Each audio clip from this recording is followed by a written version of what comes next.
Okay, so today we're covering life in the region, Mexico, Central America, and the Caribbean islands.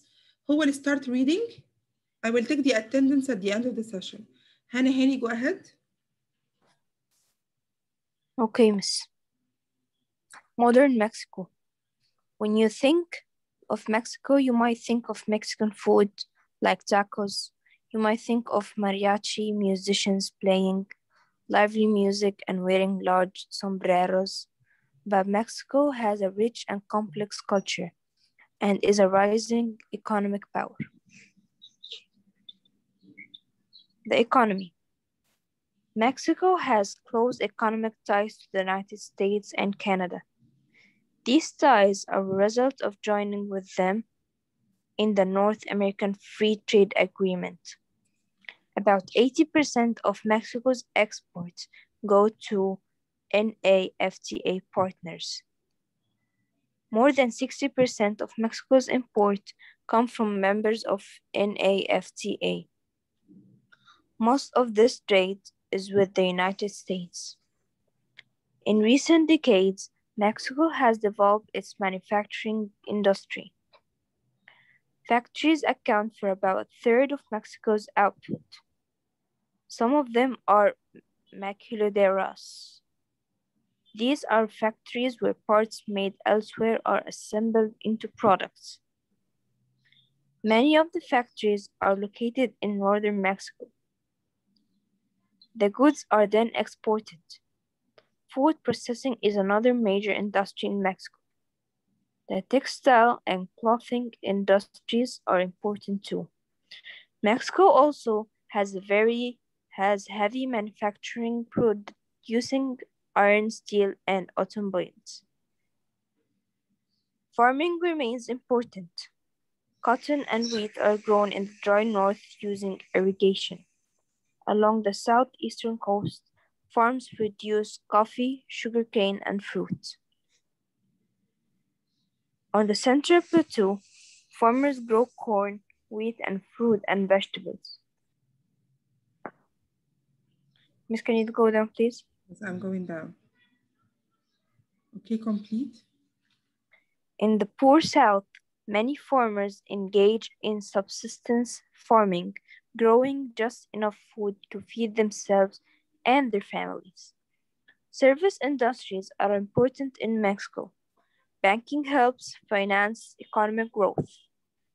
A major service industry is tourism. Visitors from around the world come to visit ancient Maya sites or to see the architecture of Spanish colonial cities. Tourists also come to relax in resorts along the warm and scenic tropical coasts. All right, let's discuss this part from the very beginning. Thank you, Hannah. At the beginning, he said that Mexico has close ties or close economic ties with the United States. Who can explain what kind of economic ties do the United States have with Mexico? Bhumika?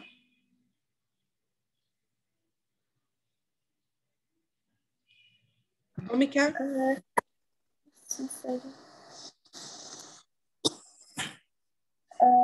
Because Mexico is joined the North American Free Trade Agreement, it has close economic ties with the United States.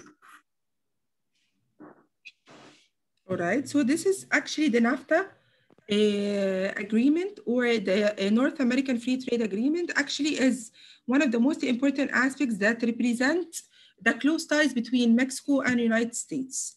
So what does it entail? What does it include, Bhumika? Complete, please. What's the agreement is about? Yes, it's about that Mexico's exports go to the North American Free Trade Agreement, their partners, which is United States and Canada.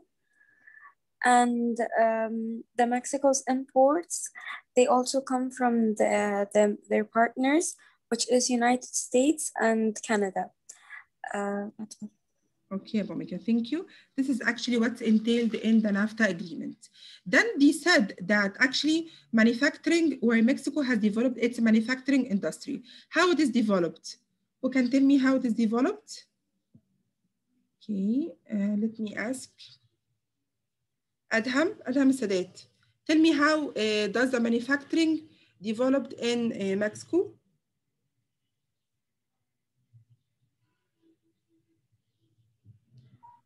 Um, at first, they account for 1/3 of the output of Mexico. Factories in manufacturers, and they are also they make the parts that are assembled elsewhere, and most of these factories are located in northern Mexico. Uh, then, then the goods, when they are assembled, they are exported somewhere else. One of the major industries is food processing.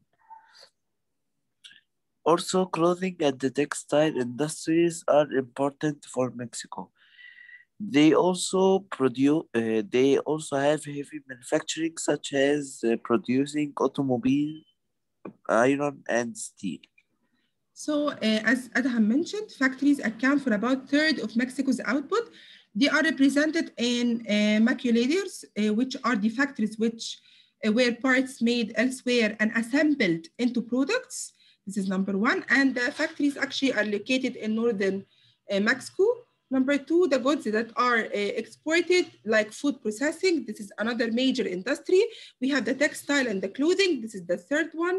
And we have the heavy manufacturing, such as producing iron, steel, and automobiles. Let's move to farming. How do farming considered as a very important part of the economy of Mexico? Abdullah Rashwan, explain how do farming is considered a very important part of the economy of Mexico.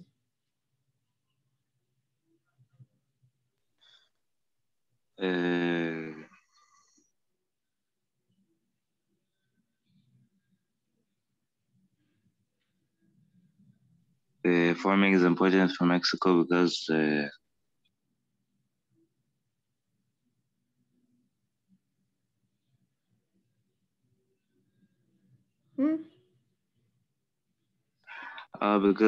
cotton and wheat are grown in the dry north using irrigation. Along the southeastern coast, farms produce coffee, sugarcane, and fruit.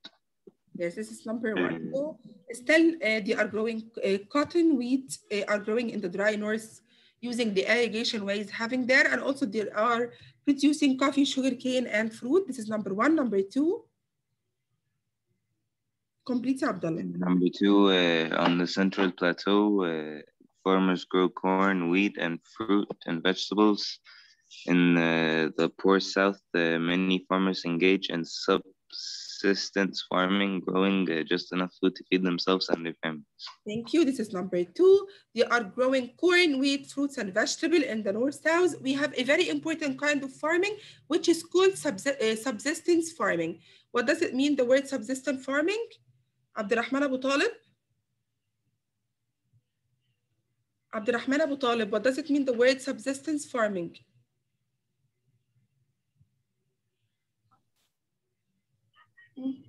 Yes, miss. Yes, please define the word subsistence farming.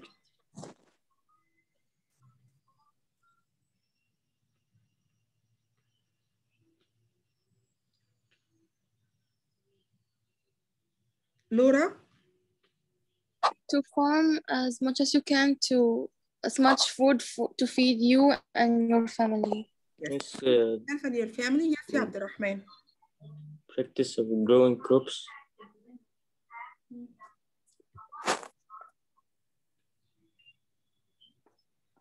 So families are growing crops or just enough food to feed themselves and their families. We have another kind of industry in Mexico, which is called service industries.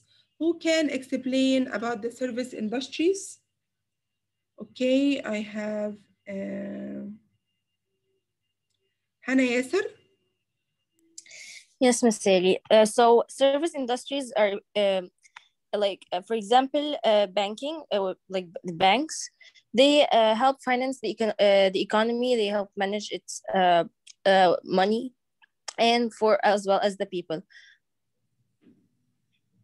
Okay, give me another example. Also, This industry. the tourism, of course, because as we knew, like Mexico had cultures from, for example, the ancient Maya. So people come from all around the world to go sightseeing there and see what people had built before, from long ago, and also to see its architecture and their also to see its architectures. Also, they also come to like relax in the tropical coasts of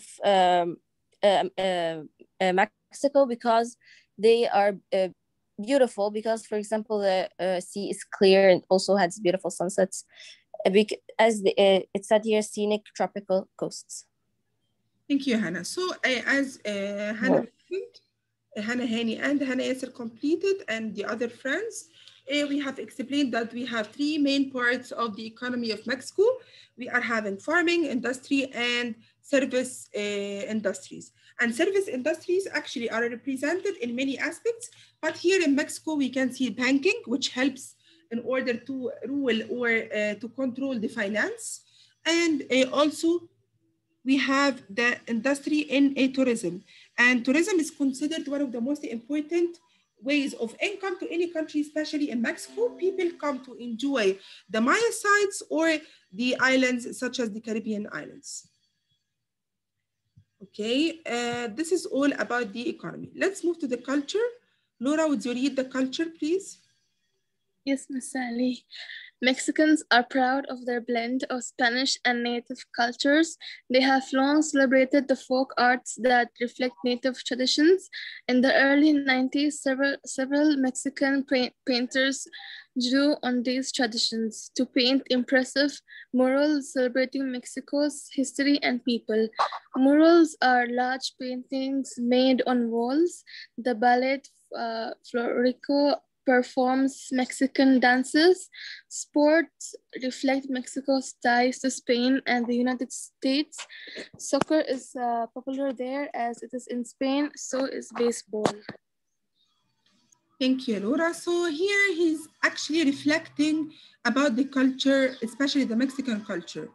He said at the beginning that they are very proud of their blend of Spanish and native cultures. Okay, how they are expressing their proudness or how they are expressing the mixture between the two cultures. How they are expressing the ways of expressing their blended culture. Let's see. Farah Mahlab. Yes, they celebrate their folk arts, which reflect the native traditions. And the Mexican painters drew on these traditions and painted impressive murals that are celebrating Mexico's history and people. Yes, thank you very much, Farah. Actually, it's represented in that Mexican painters drew on the traditions. Impressive murals, and murals are large paintings that made on walls. Also, they are represented in their celebrations, especially that they are celebrating with the folk arts, which reflect their native traditions. And at the end, he considered sports and ballet performances are part of this culture. Okay, let's move to the last part of the lesson today, the challenges that can meet people who are living there in Mexico. Debelina, please read.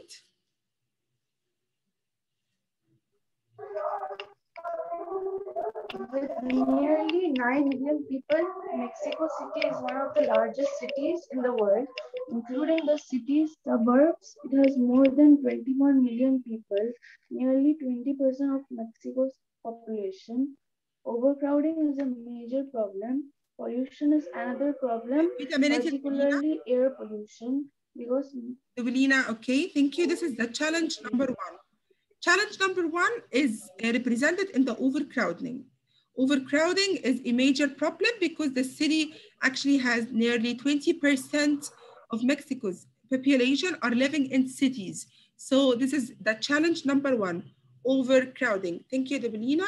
Noor, can you complete? Noor Awad? Yes. Population is another problem, particularly air pollution. Because Mexico City is at a high elevation, the air has less oxygen than at sea level. This makes breathing difficult for some people in normal circumstances, but conditions in Mexico City are not normal. A great deal of exhaust from cars and factories is released into the air. The populated air is held in place by the mountains around the city.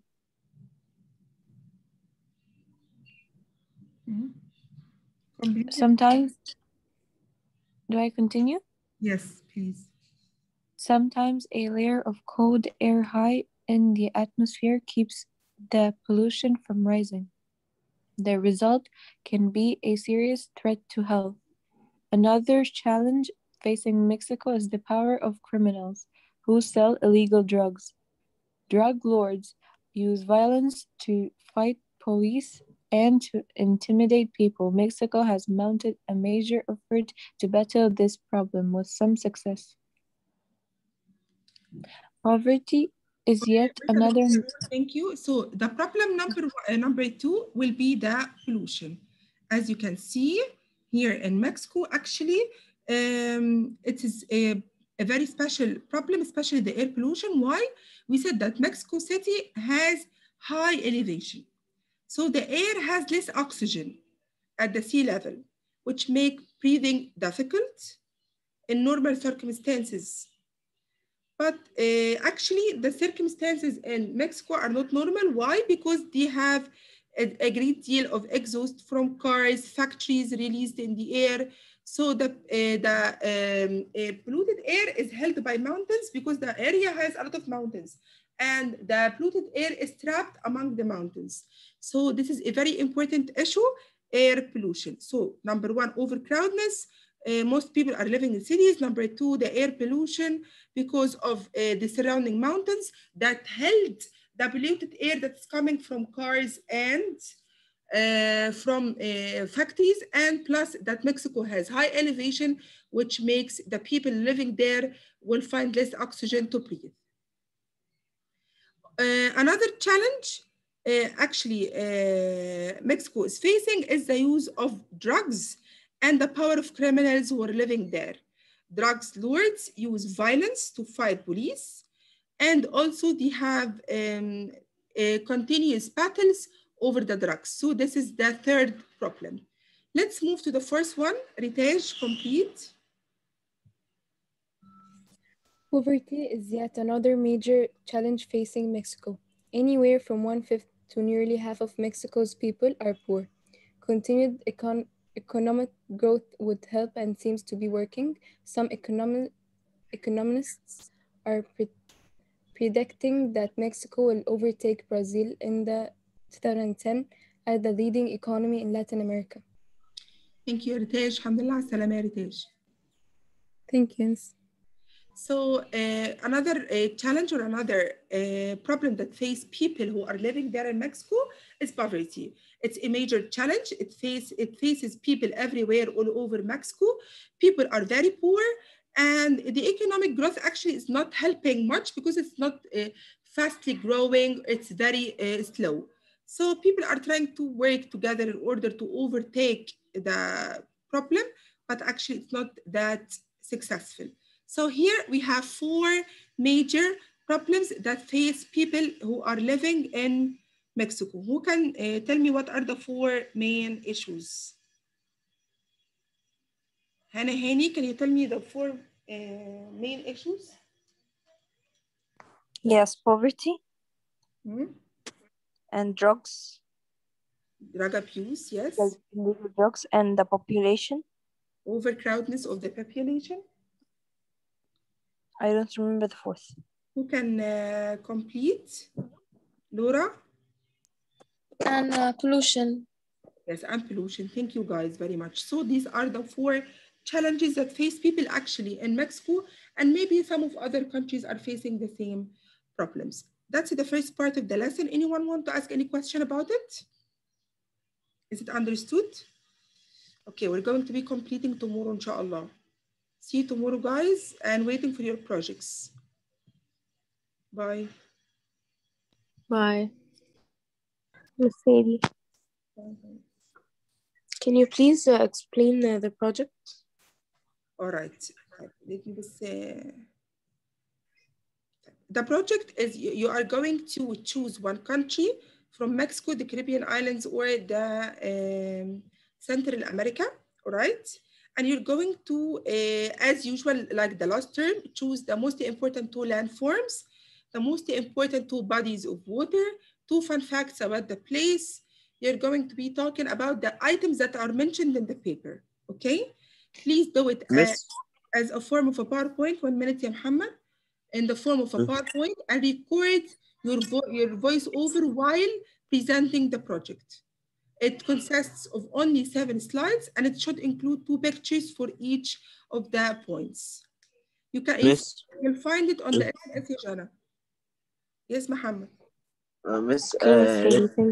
You're welcome. Yes, yeah, Muhammad. Miss, did you saw my project? Yes, I saw it. You're welcome. Okay, guys, anyone want to ask any more questions? Okay, thank you, guys. Bye. Bye.